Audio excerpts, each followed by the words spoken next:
शिक्षणाच्या क्रांतीला सुरुवात करणाऱ्या महिलांच्या स्वाभिमानाचा आवाज उभा करणाऱ्या क्रांतीज्योती सावित्रीबाई फुले यांच्या जयंतीनिमित्त वसंतराव नाईक शासकीय रुग्णालय परिसर यवतमाळ येथे रुग्णसेवकांच्या वतीनं उत्साहपूर्ण कार्यक्रमाचं आयोजन करण्यात आलं।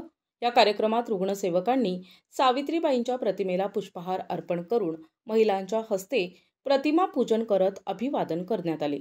रुग्णांना खाऊ आणि पुस्तकं वाटप करून त्यांच्या चेहऱ्यावर आनंद आणण्याचा प्रयत्न रुग्णसेवकांनी केला।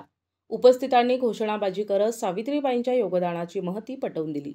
या प्रसंगी प्राध्यापक पंढरी पाठे यांनी आपल्या भाषणातून महिलांच्या शिक्षणाविषयी सावित्रीबाईंच्या कार्याची आठवण करून दिली आणि उपस्थित महिलांना महिला शिक्षण दिनाच्या शुभेच्छा दिल्या। कार्यक्रमास संघपाल बोरसे, सचिन मनवर, प्रवीण आडे, मोबिन शेख, किशोर चव्हाण, प्रफुल्ल देशमुख, किशोर बाभुळकर, मनीषा तिरणकर यांच्यासह अनेक रुग्णसेवक, रुग्ण मेडिकल कॉलेजचे विद्यार्थी, महाराष्ट्र सुरक्षा दलाचे जवान आणि नागरिक मोठ्या संख्येने उपस्थित होते। सावित्रीबाईंच्या कार्याची आठवण करून देणारा हा कार्यक्रम प्रेरणादायी ठरला।